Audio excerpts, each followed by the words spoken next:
Good morning, my man. Good morning. How are you? It's a beautiful, sunshiny day here in Chattanooga, Tennessee. The day is January 24th, the year 2022. Welcome aboard, everybody. This is the Crushing Iron Podcast. We're episode 550. Yep. Is it 2022 already? I have to keep like going back. I don't think I've screwed that up. It is 2000 when I write checks and stuff, which is like, I think one time this entire month, I'm like 2021 with a 2. Yes, it is 2022 and it is it's cold, but it's beautiful. We are due for some sunshine. At least I have some great weather all week. Got some people coming into the hub for some swim analysis. Got a group coming in this weekend. Gonna be a great week here. Yeah, hope you had a awesome weekend yourself all over the country. If it's your first time tuning in, welcome. We appreciate you giving us your time. We know you have a lot of options in the triathlon podcast universe and just podcasts in general, that your time is valuable. So we appreciate you tuning in today. We cover it all, folks. We cover swim, bike, run specific podcasts. We do race recaps. We'll do race previews. We'll have on a guest once every 220 episodes. But for the most part, Mike and I, as coaches, athletes, best friends, sit back, relax, have an open, honest discussion about what we're going through, what our athletes are going through. We work with a wide range of athletes all across the globe, from beginner level athletes who have never done a race, looking to do their first sprint or Olympic, to elite level amateurs trying to get back to Kona and get on the podium and even win races, and everyone in between. And we use the conversations and kind of feedback loop we have with them, and training peaks, emails, and texts to drive the topic of the day. We also have a Facebook group. If you want to be a part of that awesome conversation, a lot of great people in there. You can hop on Facebook and search Crushing Iron Group. Answer one simple question. We'll let you right in, and you can be part of that conversation. We'll occasionally go in there and do a little Q&A like we did the previous week. But that's it. We have no sponsors. We have no ads. We do have an agenda, though, and that's to keep you happy and healthy in your endurance sports journey. Thank you for that intro. Welcome back. You're welcome. You got a quote for me going on? I saw you rolling through your phone. You got an update. It's January 24th, and that only means one thing. Is this the actual start of the new year? No. Oh. It's not. That's what is January 24th? I mean, 7 days to get in the club. I was going to say, 7 days to get 7 days left to sign up for the C26 Hub. Let us plan out your season, take the headaches away, and get you rolling. Yeah, let us be your Tylenol. Take your headaches away. Take the pain away.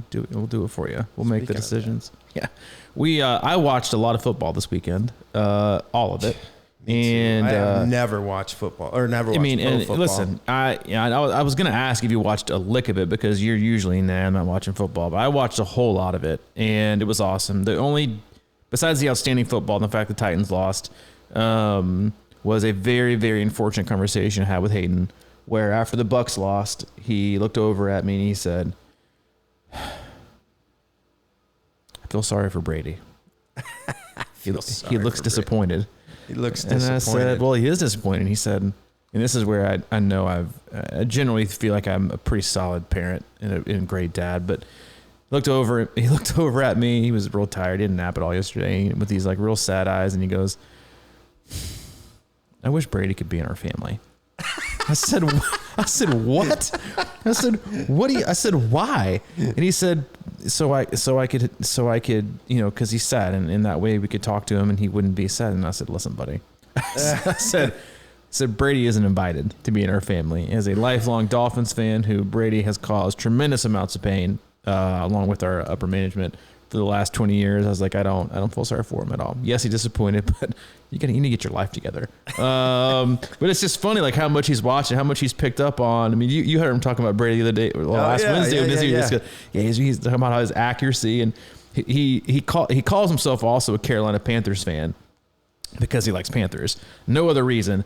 And the other day, he goes, you know what? The Panthers need to get it together.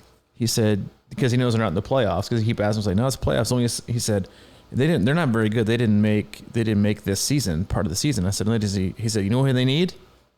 Brady. I said, listen, dude, you got to stop it with the Brady love that you have, with like the rest of the planet. And I was like, but yeah, it was outside of that. We had a lot of fun watching football, and it did drive a little topic for me that we can go in today that I think is very applicable to training. But yeah, I'm kind of surprised to hear you watched a good bit of football this weekend. I did. I I was mostly focused on watching the Packers. I am from Wisconsin. I've never been a huge Packer fan, but I just, for some reason, I've been slowly but surely kind of getting a little more interested. And I always honestly love late playoff games in Lambeau Field. Dude, it was classic. I just, something about it, I like watching that. So I'm about, into the second quarter. I text my mom. I said, "Are you watching?" And she texts back, "Silly question." Because she's a huge Packer fan. Oh, man. So anyway, I watched that. And then speaking of feeling sorry, I feel sorry for Rodgers, Yeah. Even though, he looked disappointed. He's been a polarizing figure lately, but he's kind of, I don't know, I've kind of been gravitating towards him a little bit, but not his haircut though. No, it's man, he just seemed like he was having so much fun, but it's weird how I get what Hayden's saying. I mean, even though Brady's won 6 or 7 Super Bowls, it's like, oh, that poor guy, man. You can tell he's kind of going to the end of his career. Sorry for him at all. 0. I saw that. I was kind of watching some of that game, and it looks like earlier in the year, I was like, man, he still got it. But I just felt like yesterday there was he was a off step slow or something. And you got to give a huge amount of credit to Matthew Stafford. Never been in the playoffs, obviously, because you play for the Lions. And then, I swear we'll talk about triathlon here in a minute. But the pass he threw to put him in field goal range was unbelievable. I mean, it was on point. So for a guy who's never got the opportunity to play in the big moments, ridiculous defense. I mean, it's kind of unbelievable. It was a great game, great weekend. It was changing in the guards yesterday, or this weekend. It was quarterbacks. Yep, it really was. We got the young kids coming in. First time in I think 12 years I read where Rodgers or Brady hasn't been in one of the championship games. Oh man, I mean, you could just say that about Brady in general, but still. Anyway, enough of the Brady freaking love fest. What it did do, especially watching the Titans basically give their season away, and honestly, some of the other teams, the Bills did the same thing. In the overwhelming theme I had thinking about it, and I was thinking about this morning too, was mistakes.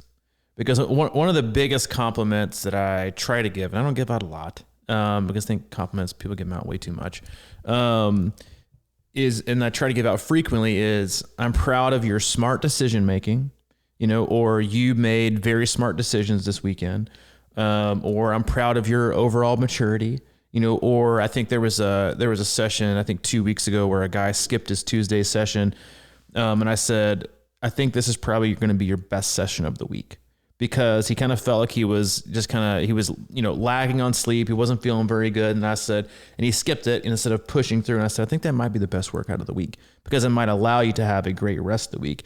And it's a reminder always. And when I read through Training Peaks and you're reading, but you're also listening to what people have to say and how they're feeling and how they're kind of triaging and working their way through the week and then watching the football games this weekend and the success teams were having, but also how, yes, you can do a whole lot of good. You can make a lot of right calls. You can make a lot of big plays. You can have spectacular training sessions. You can string some great weeks together.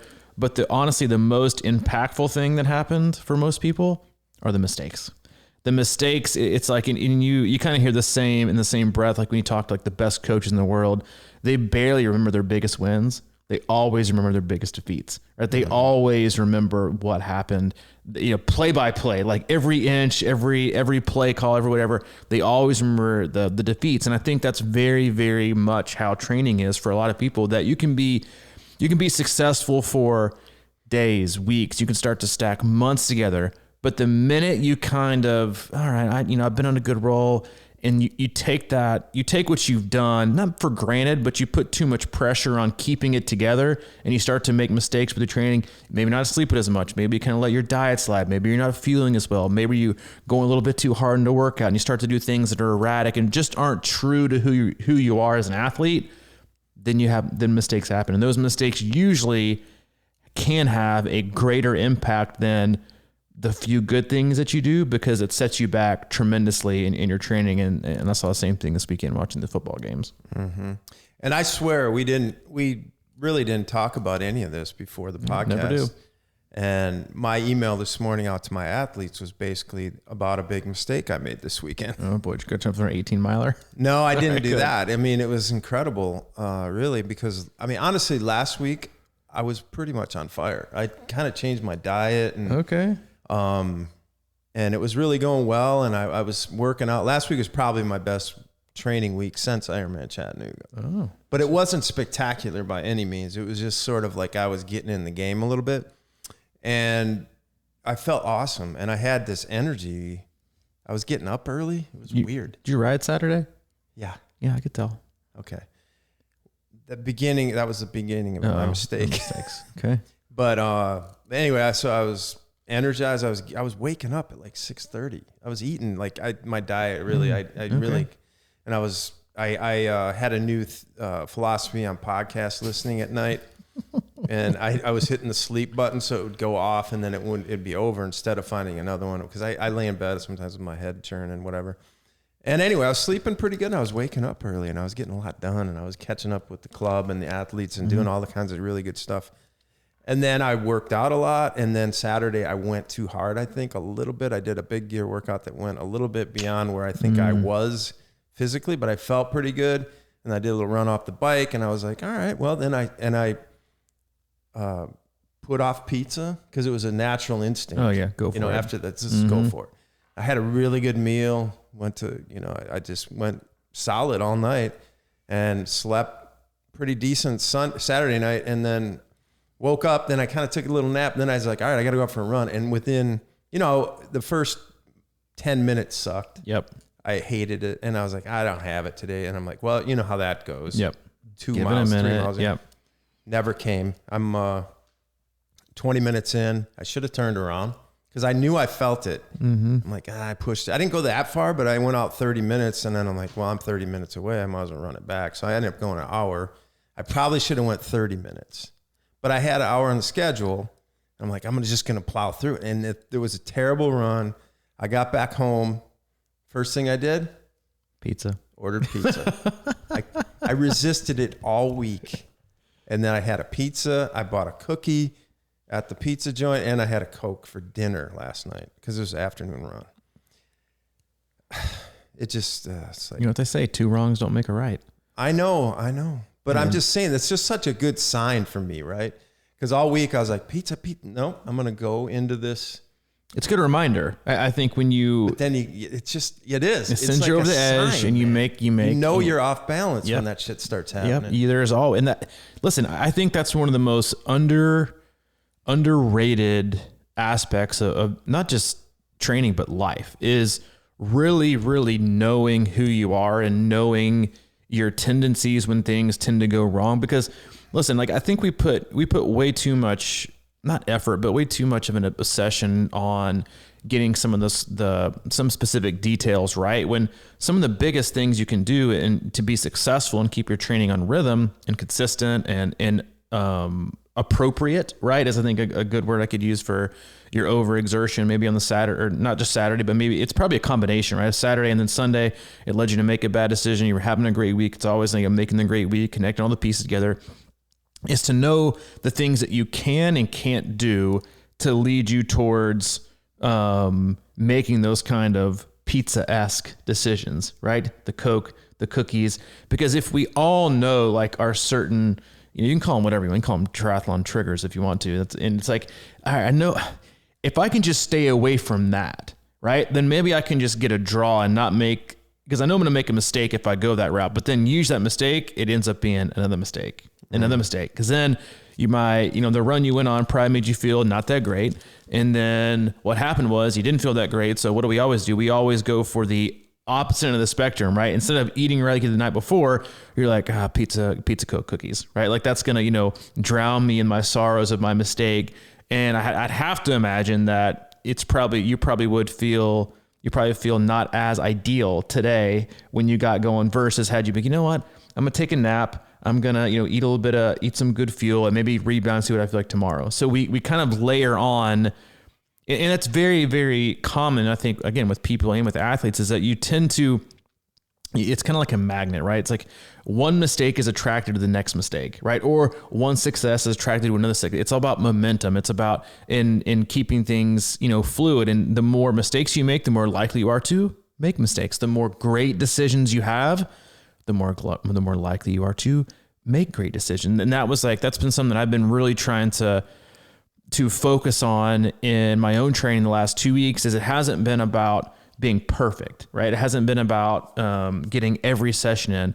It's been about my intent, and it's been about getting something in. Because for me, when you are starting off the year, it's not about getting a ton of fitness fast. It's about creating a routine, creating a mindset, doing your best to adhere to the structure when you can, how you can, and then just accepting the outcome. Because those are all mindset and behavior things. They're not specific results you're looking for, but the specific results you are looking for will come if the behaviors and the decisions you make are correct and all kind of fall in line. Like, I think we all have our quote unquote warning signs. Like for me, it's knowing I've got 30, like I was at my mom's this weekend, and getting a little reprieve from hating being out of school again. And I knew there were certain parts of the day, like Saturday, I really, really didn't want to go out and run.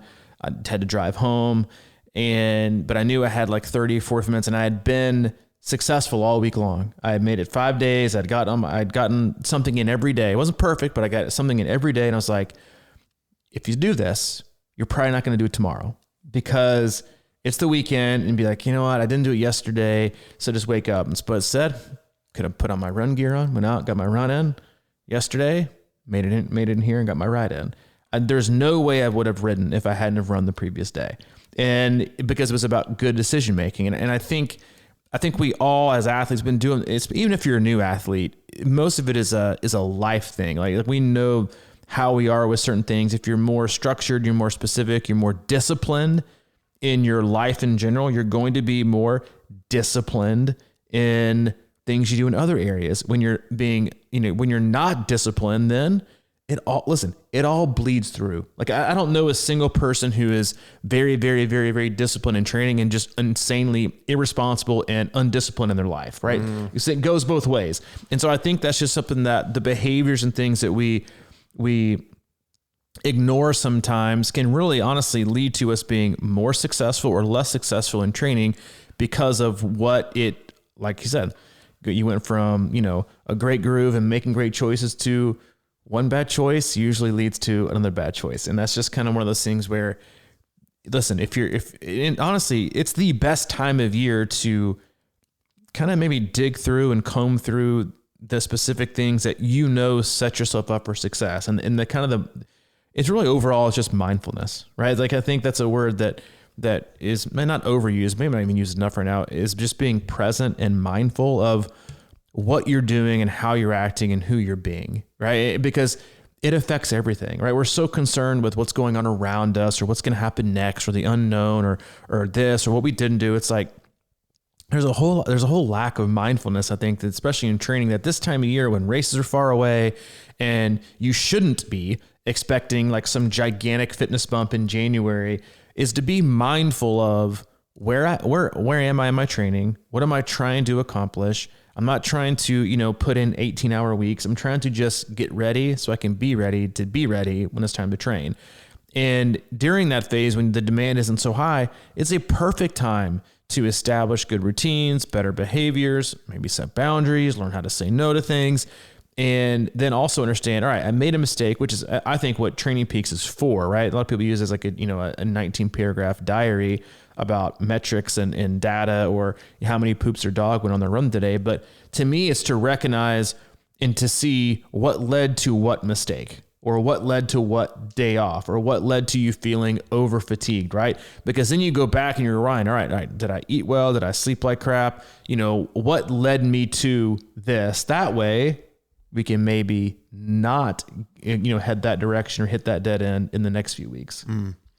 Yep. So I've been doing a lot of writing lately, and this morning my writing, I also sent this out to the athletes because I was thinking about it, was this idea of, we've had several podcasts that talk about finding your why and what is a why for training and everything like that. And for me, it was Saturday, so Saturday I'm on the bike and I'm thinking to myself, wow, man, I kind of still got it. I might be shooting for this race here. I think turn it up. And then Sunday, it was kind of like my best days are behind me, is what I was thinking. It was like one day later. Right. And it drove me back to think about why am I doing this? And is sort of this, racing for PRs or to prove something to somebody is not a sustainable why. And when I step back and think about it, it's all about feeling stronger and feeling better and healthier and happier. And it's cliche that we talk about it all the time, but it's true. And the ability to be the best person you can be so you can kind of help others. At least in my case, I keep thinking about how can I be my best person so I'm the best co-host on the podcast or the best coach or just the best person, for friends in my family in my life and that sort of stuff. And that's how I was feeling until I tried to push it into that, I still got a PR left in me. Mm-hmm. It's just so dumb, And I was like, I was talking about how I think triathletes are continually sort of straddling this fence of self-love and self-punishment. Mm. And I think it's so much better to err on the side of self-love because in the long run, that's going to pay off. And then it sort of translated into this idea of how do you apply that to your daily training, of, what's best for me today so I can be better tomorrow, kind of thing.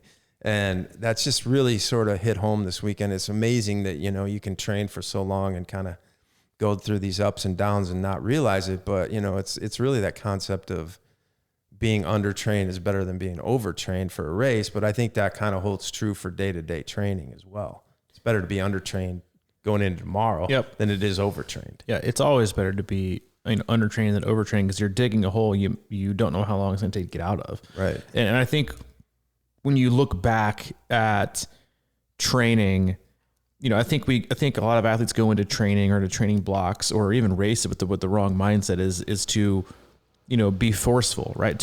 It's like I think we oftentimes misunderstand like where our mind and body's place is in our lives and in training.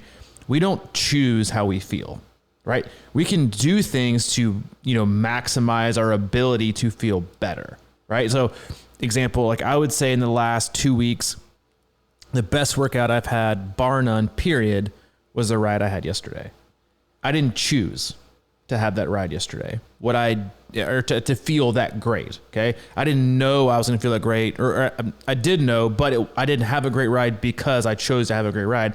I had a great ride because Saturday I ate really well and got the best sleep I've had in 2 weeks. Right. So I woke up, I was mindful. I didn't have a ton of coffee, did a few things and then made my way in. I was well hydrated, got on the bike, and what do you know? Had a great workout, right? I didn't choose to have the specific great workout. It wasn't like I told my legs today, you're going to feel the best you've had in the last 2 weeks. The residual effect from good decision-making was a great workout, right? There was also, the polar opposite workout I had the previous Saturday. So 8 days prior, which was easily the worst bike workout I've had in months.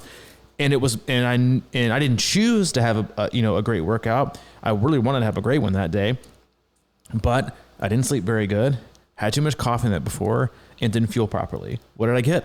A bad workout, right? So I think sometimes we lose sight of it's seeing the forest through the trees. It's like all the things that collectively impact the session that we do, right? It's not some choice like I just didn't have it today, and I'm like, well, it's not you didn't have it this specific moment today. You might not have had it for the past few days, right? It's you've been lacking on sleep. Like I made a comment today for an athlete who missed they had a rest day scheduled today because they're on kind of a down week, and then they had a long run yesterday. They skipped and said, I skipped this run today because I've been really, really lagging on sleep. I'm way behind. I'm sleeping very good, so I'll probably use this as my rest day and do my long run tomorrow.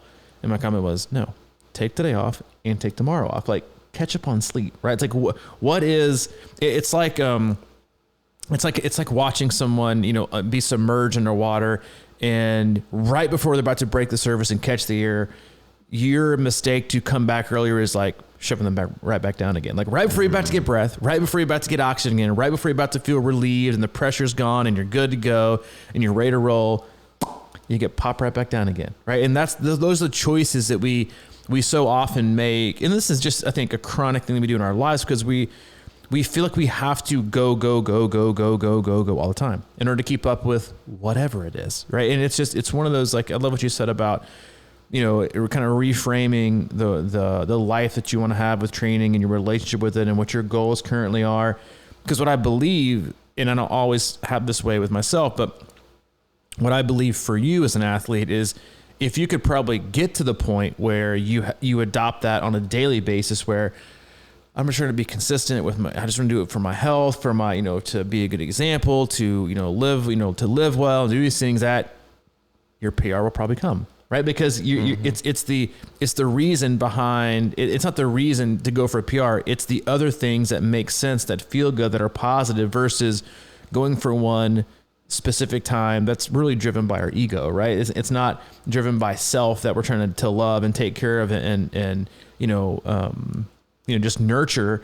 It's from, like you said, triathletes have this like really weird relationship from like self-love and improvement to like also like, this masochistic like pain and being critical to ourselves. Like we're our biggest fan and our worst enemy easily. And like very rarely are we anywhere in between, right? The most successful athletes are in between. They don't beat themselves up. They don't put themselves on a pedestal. They just kind of is what it is.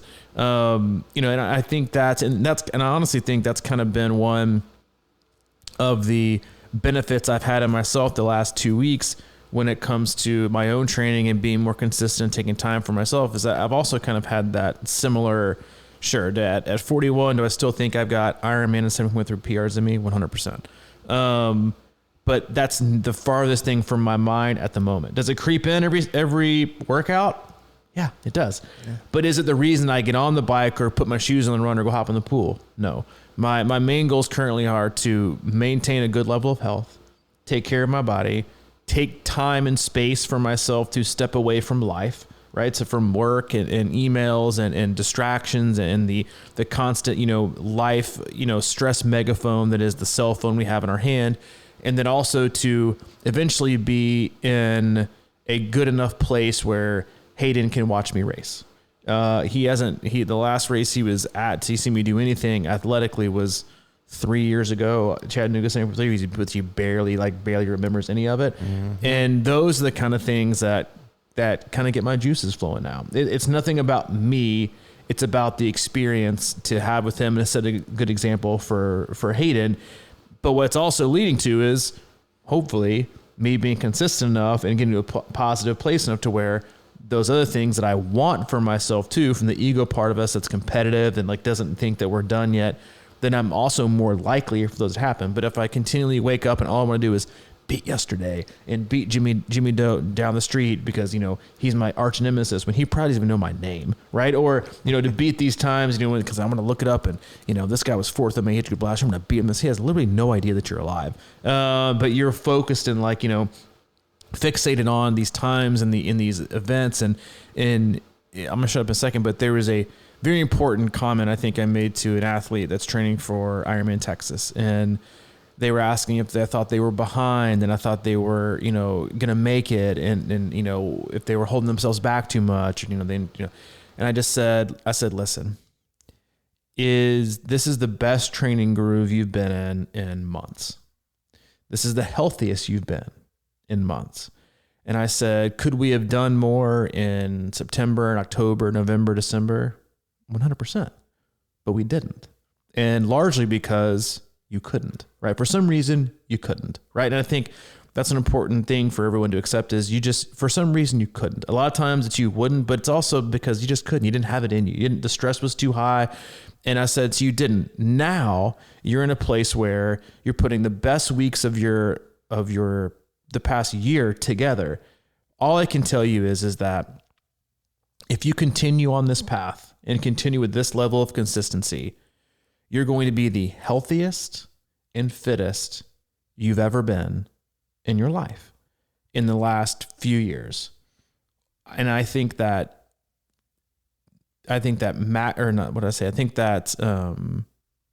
focusing on a time and a date and a place to where that has to be expressed will only set you back further, when the main focus here is to be happy and healthy and to continue to do this for a long period of time. Because I truly believe that irresponsible race planning and expectations ruins people's ability to be the fittest they've ever been, because they stop.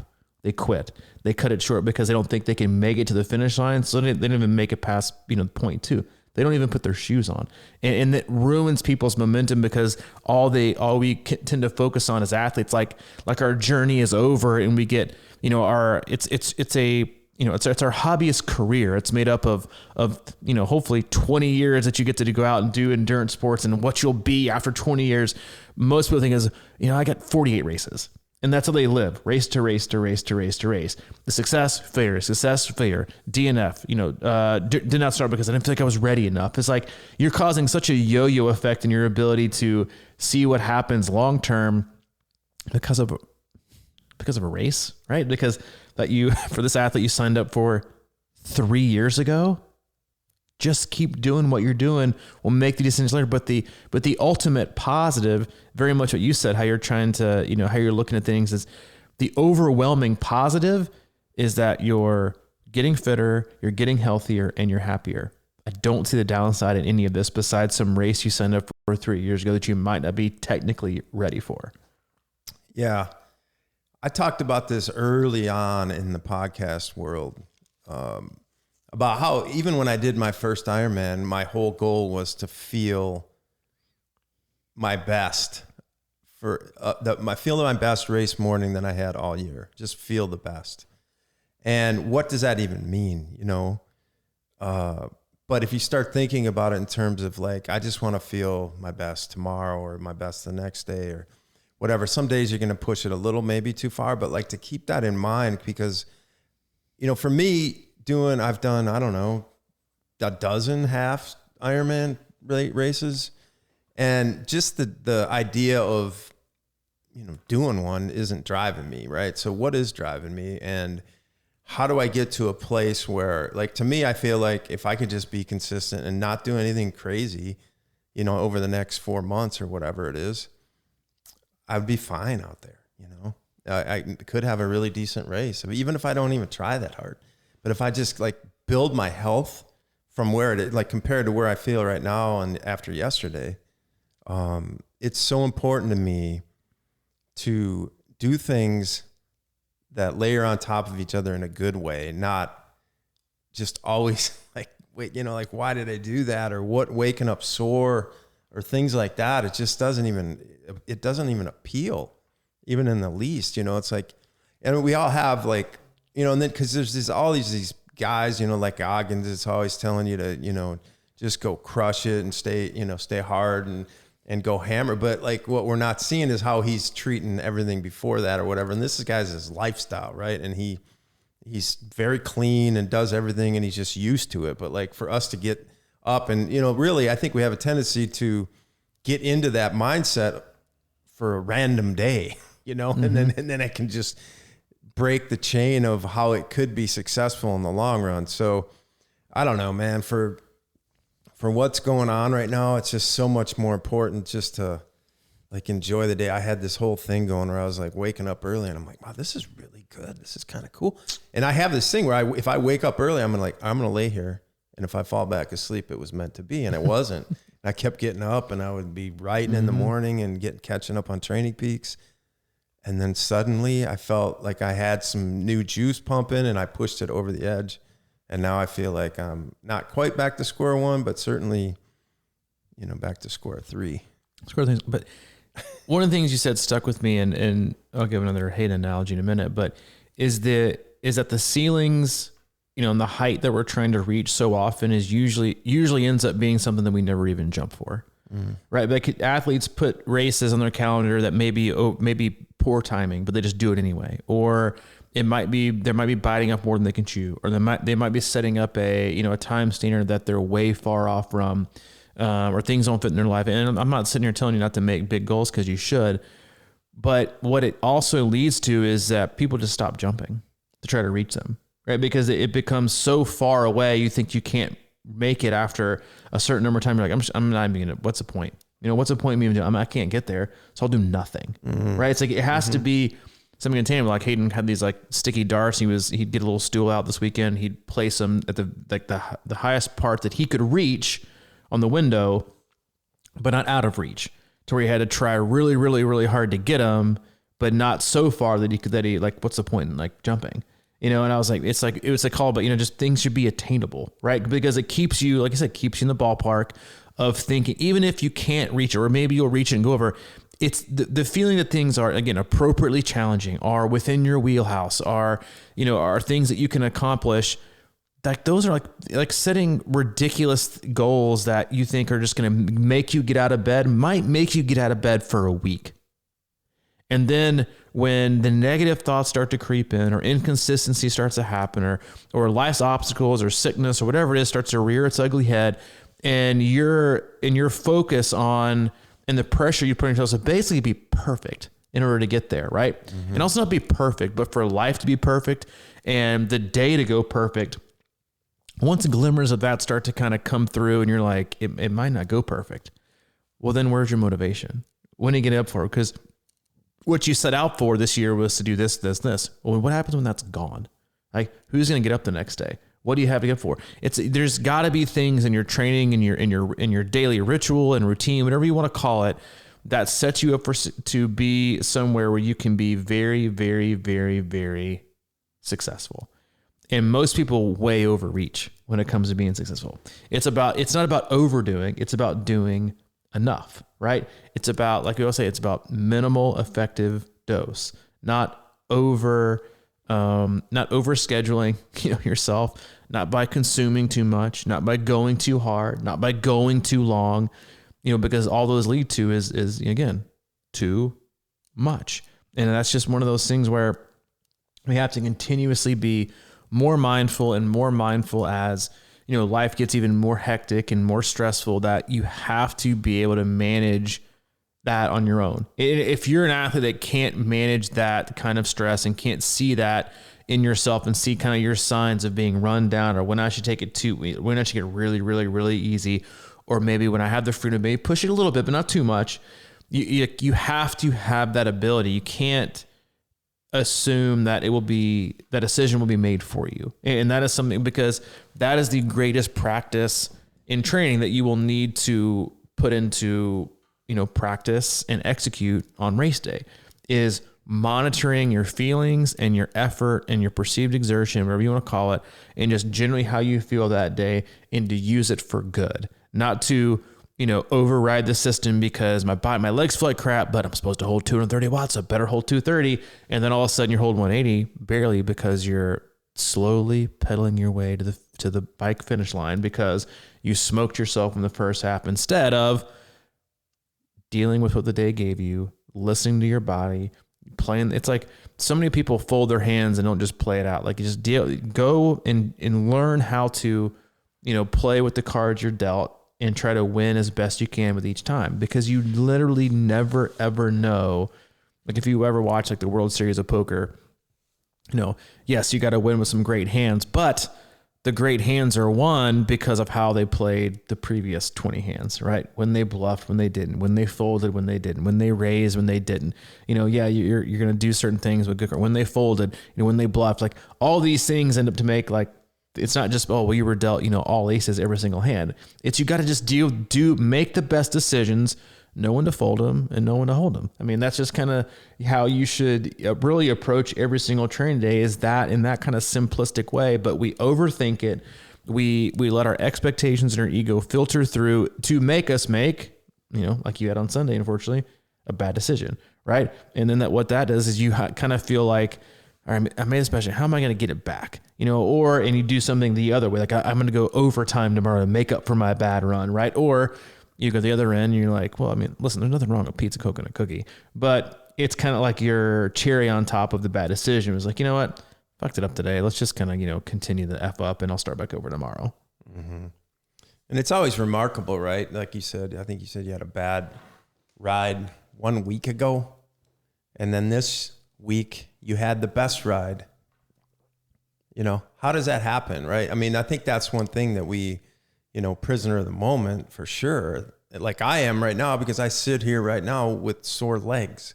I don't know what's going on. It's like, it's weird how it stems from what I thought was a pretty solid bike that didn't bother me at the time, or at least I didn't think it did. Mm-hmm. And now I'm sitting here going, that's weird. But I can't be stuck in this moment, because, next weekend I could feel amazing. You know, it's like yesterday's, I'm out on a like 11-minute pace, but I know that I'm a lot faster than that, but it's just weird how that happens. Right. And we get so stuck in the moment of what's going on currently, and we just can't see beyond it. And I don't know, man. I got really nothing else to say. Listen, you have to be mindful enough to know how to right the ship. Yeah. No matter what it looks like. Yeah. No matter what it looks like. If it is taking a day off, then take a day off to right the ship. If it's going, 11-minute mile to make it super easy, I'm doing something, I'm setting up a good behavior, I'm choosing to get out and move, I'm getting a run in, it's just a whole lot easier than I'd really like for it to be today. But I took such a wrong turn in my ship yesterday that I'm going to need a little more time. My course correction can get me back where I want to go. Right. Instead of just, drop an anchor, right, at your wrong turn and thinking, all right, I'm just going to stay here until I get together. Then you're like, what? You're wasting time. You're like, right the ship. And I think that's just, in order to right the ship, you got to put some action in. You can't just sit on your ass and just wait. I'm just going to, should some days off be required, for some people? Absolutely. But most of the time riding the ship means not just riding it with your body and it's in your choice to move it, but a lot of times riding the ship comes with your decision making, right? And these small decisions you make, you might be riding the ship today going for a 45-minute run, but what you might be doing today to right the ship is to hydrate more, drink better food, make other small decisions that will lead you to the next day to making better decisions when you do put on your run shoes and you do step out the door. It's like there are so many things, but we're an all or nothing society, right? We do it all or we do nothing. Go big or go home. It's like, that's so stupid. Like, it's not go big or go, people go big and go home. Most people get sent home, right? Because they went too big and they get sent home, right? Or you crawl back or you quit before you even know what you're even going to. It's like, it's about like making the small incremental wins every day to do something, right? And that mentality leads to so much failure in the ability to reach your highest level of performance because you just quit.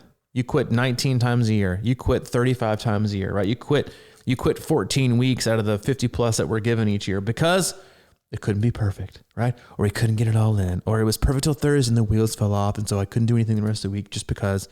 Yes, you could have, right? Get back on your damn bike, and do something but don't let that one bad decision ruin the quote unquote week. Like, I wish we could just remove Monday through Sunday, 7-day weeks. And instead be given, all right, here's your 1 through 3, we'll just make it easy. 1 through 350 days. You got some holidays, you get those days off. 1 through 350. That's all you see is a blocks of a chain of 1 through 350. There, you missed one. On day 43, you missed one. You're like, well, I'm gonna shit. I mean, I can't just restart the week. I better just get my ass back in gear and get back to work and just miss one, right? Instead of just missing blocks of 3 and 4 and 5 and 10 and sometimes 2 weeks. Because listen, if you fall off the horse, you better get back on ASAP, because the longer you're off it, the harder it's going to be to get back on. And the harder it's going to be to right the ship. And it's just, there's being smart and there's being, mindful of what you need, but there are other things that are a positive that you can do. Stretch, foam roll, do yoga, be proactive, right? And the same thing goes for people who are injured and people who are hurt, right?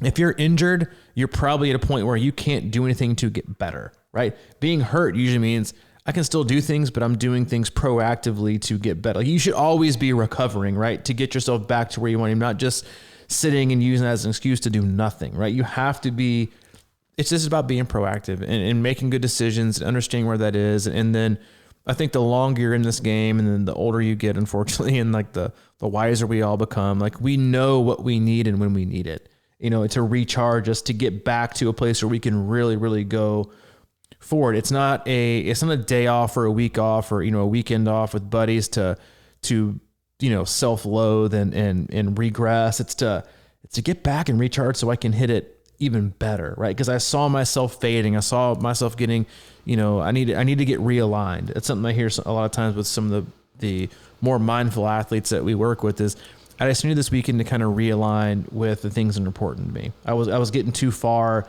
into the obsessive nature of training and where in the hierarchy of life, and it was just a little bit too much at the top. Mm-hmm. So I needed to kind of cut that off the head, and I chose not to work out this weekend because I went to the cabin with my family and left everything at home because I needed to kind of reestablish a healthy boundary of what's important, right? And that's just, again, we've become so paralyzed in our own decision making because we depend on our watch or our TSS score or our form or all these metrics to tell us what we feel and how we feel and when to feel it and how hard it should be. And it's like wake up and look in the damn mirror. That is on you, right? Mm-hmm. To make those decisions and honestly to put it on anyone else but yourself is lazy and irresponsible. Yep.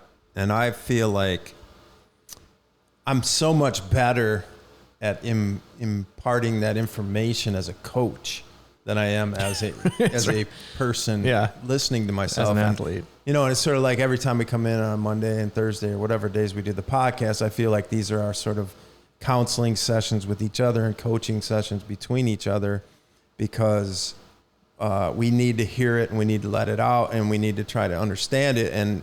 But when I'm coaching, I'm always leaning the other way. It's sort of like, take it easy today, go easier. And then it's sort of my thing about, you're not trained to heal. Go about your training in a way like you're saying. There's things you can be proactive with, trained to get better and stronger and get out of whatever this is, but don't go overboard.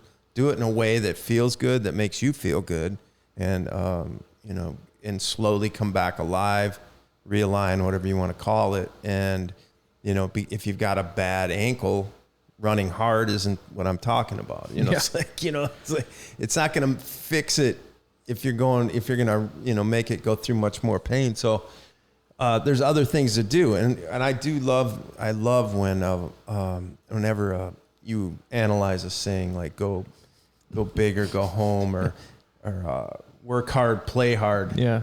Yeah, those are my favorite moments sometimes. What do you feel about work hard, play hard? It's the dumbest thing ever. Like, none of y'all work hard and play hard. I just love it.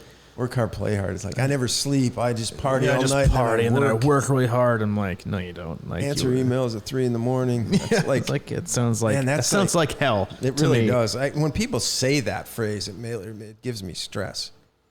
Work hard, play hard. Where did you? I mean, I used to say that when I was like 20. Exactly. When I didn't even work. Right, exactly. Or even play that hard, right? Like, hey, I'm badass, man. I'm working and playing hard. I don't even go to class. Go home, man. Yeah. No pain, no gain, man. No pain. I'm like, the fuck, you said no pain, no gain. I swear to God. I know I'm going to have to set some major boundaries when Hayden starts getting more into actual sports and I'm not his coach. Yeah. And just probably stepping away, and letting the coaches do the thing, unless they're that kind of coach, right? No pain, no gain, man. Suck it up, Buttercup, and get your ass back in the game. I might rip your trachea out and stomp on it in front of your own kids. That's just, it's just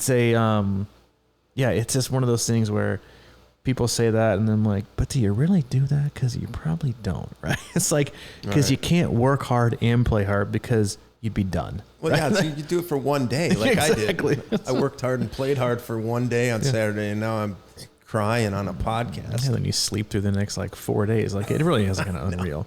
I had something else I was going to say. Oh, we'll leave it at this. Honestly, and you said something about I say it's hard for me to do it versus what I tell people to do. Mm-hmm. And it's just it is one of those things. And I think, and we can end it here, is that if we would love ourselves as much as we try to love and care for other people, right, we'd be in so much better shape. The amount of time and effort and energy we usually put into loving and caring and being, considerate and uplifting and the encouraging words and the patience we have for other people. If we could just apply even a fifth of that to ourselves, that's all right. Just, be a little supportive and more patient. You did a good job today. Don't be so hard on yourselves. Like we being such, I mean, to be fair, some of y'all are dicks and y'all aren't that way anyway, but for most of us, you're all good people. It's like, we would be as individuals in such a better place to just be compassionate, towards ourselves and understand things and talk through things and write things out and be supportive instead of just kind of, blindly following and telling people, you got this, man. You can do this. Like, pick yourself up the floor. Call me if you need anything. I got your back. You can do this. And then, 15 seconds later, you're like, my God, I suck. Yeah, I'm the worst. Like, I'm the worst. There's no way I can do this. Just give up now. You're like, wait a minute. I'm totally bipolar here. Who am I talking about? And who am I? Like, listen. Just take care of yourself. Love yourself. Be smart about things in life. Like we try to be smart about this podcast. As always, we appreciate you. We love you. Head over to our website. As Mike mentioned, you got how many days? 7 more days to the end of the club. Click on that tab to learn more about the club package, the Club Hub experience, or the Club Plus option. You can also click on our coaching tab to learn more about our coaching options for the rest of the year. And as always, if you need anything from Mike, he is available at crushingiron@gmail.com. If you need anything from me specifically, I'm at C26coach@gmail.com. Yeah. Hey, what was that? Were you watching Saturday Night Live? What was it? Stuart Smalley with Michael Jordan? Looking in the mirror. Yeah. That's kind of feel doggone what I need to do like today. Me. That's right. People like me. Doggone it. And you're people a good like person. me. You're a good person. Yeah. Free millennials, you have no idea what that is. But Saturday Night Live for you is probably like Saturday Night Live. No one even knows what it is anymore. Oh, I know. Saturday Night Live is awful. I know. You what poor millennials are probably like, what? Saturday nights? Like we drink IPA craft beer and throw around some glow sticks and recycle. That's probably what all the millennials are saying. But we love you. We appreciate you listening. Generation X out. See ya.